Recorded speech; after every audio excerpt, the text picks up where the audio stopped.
السلام علیکم ورحمۃ اللہ۔ یہ بہت ہی زبردست بیان ہے اللہ تعالیٰ کی کتاب کا، اور بڑی سخت تنبیہ ہے کہ ایسے لوگوں سے بالکل کنارہ کش ہو جاؤ، یعنی بالکل چھوڑ دو ان کو، ذرہ برابر ان کے ساتھ تعلق نہ رکھو، جنہوں نے اپنے دین کو کھیل تماشا بنا رکھا ہے، کھیل تماشا،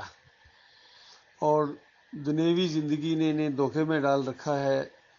اور اس قرآن کے ذریعے سے نصیحت بھی کرتے رہیں تاکہ کوئی شخص اپنے کردار کے سبب نہ پھنس جائے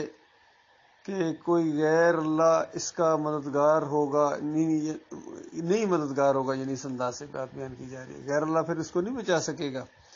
حتیٰ کہ یہ دنیا کی پوری دولت معاوضے میں دے دے تو پھر بھی اس کی وہاں جان نہیں چھوٹے گی، پھنس جائے گا یہ بری طرح، اور خوفناک قسم کا عذاب ہے، گرم ابلتا ہوا تانبا ان کو پینے کو ہوگا، اور دردناک سزا ہوگی اپنے کفر کے سبب۔ تو اللہ کے بندو غور کرو، اگر ان کے پیچھے چلو گے تو یہ تمہارے دشمن ہیں، یہ تمہیں وہاں تک پہنچا دیں گے جس کا یہ ذکر کیا جا رہا ہے۔ اس آیت کے اوپر عمل کرتے ہوئے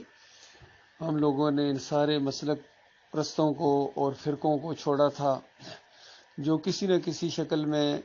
دین کے روپ میں آئے ہوئے ہیں لیکن ہیں دنیا دار،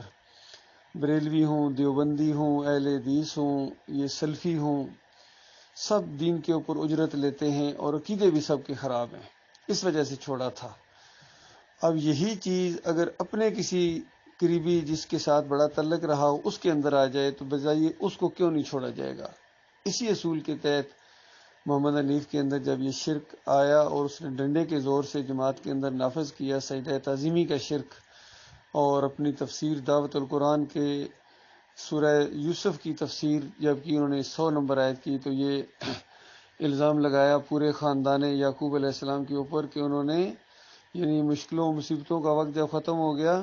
تو اس کے بعد پورا خاندان اللہ کی بجائے یوسف علیہ السلام کے سامنے سجدہ ریز ہو گیا۔ تو یہ ایسا انہوں نے شرک،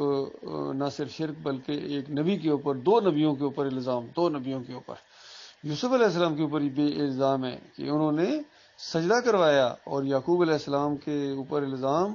کہ انہوں نے سجدہ کیا، اور اللہ کے اوپر بھی بہتان گڑا کہ اس سجدے سے اللہ بہت ہی خوش ہوا۔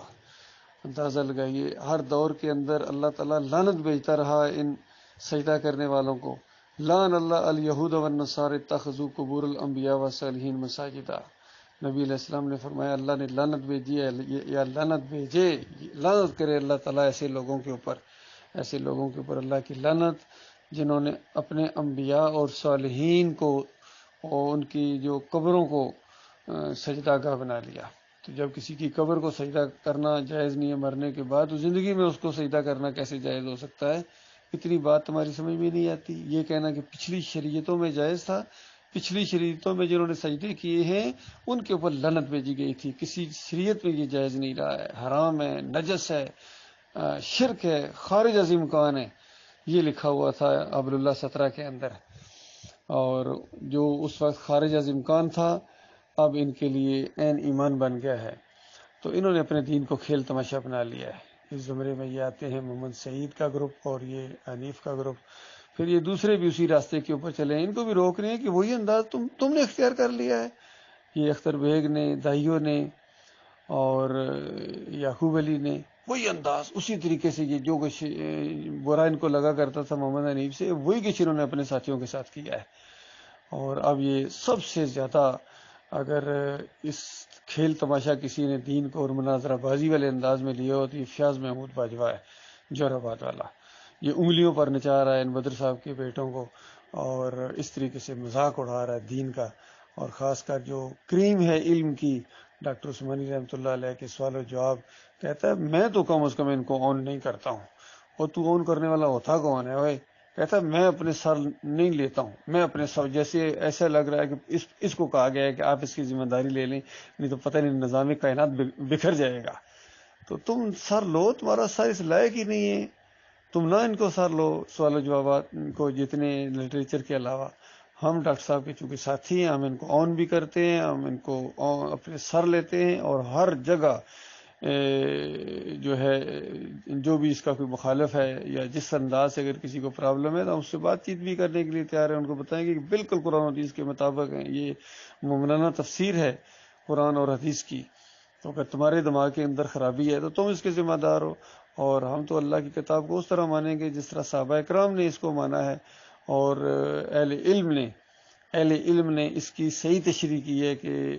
ان حدیث کا کیا مطلب ہے۔ باقی ان مسلک پرستوں نے تو ان سے کفر و شرک بھی نکالا ہے، قرآن سے انہوں نے کفر و شرک نکالنے کی کوشش کی ہے، صحیح حدیث سے نکالنے کی کوشش کی ہے، صوفیوں نے اس صحیح روایت سے یہ نتیجہ اخذ کرنے کی کوشش کی ہے جس میں اللہ تعالیٰ کہتا ہے کہ میرا بندہ جب نوافل کے ذریعے میرا قرب حاصل کرتا ہے، میں اس کے ہاتھ بن جاتا ہوں جس سے پکڑتا ہے، میں اس کے منہ بن جاتا ہوں جس سے بولتا ہے، اس کے کان بن جاتا ہوں جس سے سنتا ہے، اس کی آنکھیں بن جاتا ہوں جس سے وہ دیکھتا ہے، تاکہ اس کے پاؤں بن جاتا ہوں جس سے وہ چلتا ہے، اور پھر وہ مجھ سے جو مانگتا ہے میں اس کو دیتا ہوں۔ اسی کے اندر اس کا جواب موجود ہے۔ صوفی کہتے ہیں دیکھا بندہ اللہ بن جاتا ہے،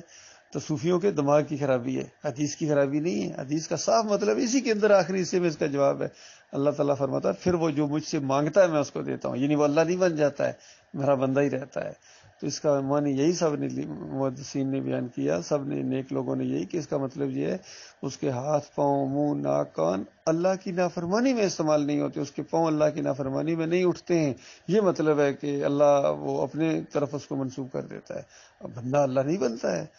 تو اسی طریقے سے ان قادیانیوں نے ٹھوکر کھائی، بریلویوں نے دیوبندیوں نے اپنے اپنے مسلک بنائے، اسی وجہ سے شیعوں نے صحیح بات کو توڑ کے پیش کرتے ہیں، پھر منکر روایتوں کو حمایت میں پیش کرتے ہیں، یہ ان کو ہوا ہے۔ تو اس انداز سے اگر صحیح بات سے کوئی غلط نتیجہ نکالنا تو اس کا خرابی ہے۔ فیاض محمود کا یہ باجوہ کا یہ کہنا کہ یہ ان سوالوں جواب کی وجہ سے گروہ بندی ہوئی ہے، یہ اس کے اپنے دماغ کی خرابی ہے، جس نے گروہ بندی کی ہے اس کے اپنے دماغ کی خرابی ہے۔ لہٰذا اس آیت کی روشنی میں ہم بالکل اپنے ساتھیوں تک یہ بات پہنچا رہے ہیں، ہر ایک تک سنو، ہمارا ان سے کوئی تعلق نہیں ہے، بالکل جنہوں نے اپنے دین کو کھیل تماشا بنایا ہوا ہے، چاہے یہ اختر بیگ ہو، چاہے یہ یعقوب علی ہو، چاہے یہ باجوہ ہو، اور باجوہ کے آگے سپورٹر ہیں، شیطانیت پھیلاتے ہیں بالکل۔ ایک تو اس کا یہ شعیب عالم ہے، اور پھر اس کا ایک کاشف حسین ہے، اور تیسرا وہ کوئی میر صاحب ہے، وہ بھی بڑے ایکٹیو رہتے ہیں، اور بڑی تکلیف ان کی ہوتی تھی جب میں ڈاکٹر صاحب کی کلپ ڈالتا تھا اور اس کے ساتھ تبصرہ بھی کرتا تھا، بڑی تکلیف ہوتی تھی، کہتا رشید صاحب یہ نہ کیا کریں، یہ نہ کیا کریں، یہ ساتھ تبصرہ کر کے حمایت کا اعلان کرتے ہیں نا، یہ بڑی پریشانی ہوتی ہے۔ اور جب وہاں میٹنگ ہوئی تھی ان کے پاس، میں جب کراچی گیا تھا تو وہاں بھی اس نے اسی انداز سے شورا کے اندر بیان دیا تھا کہ جو ڈاکٹر صاحب کا ہمارا وقت نام لیتے ہیں نا یہ ذرا مناسب نہیں ہے، تو میں نے اسی وقت اس کو روک دیا تھا، حضرت صاحب کس بینڈ سے بول رہے ہیں، اگر آپ کو اچھا نہیں لگتا تو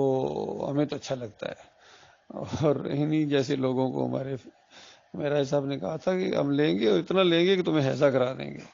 اللہ تعالیٰ کو فکر کرنے کی توفیق عطا فرمائے۔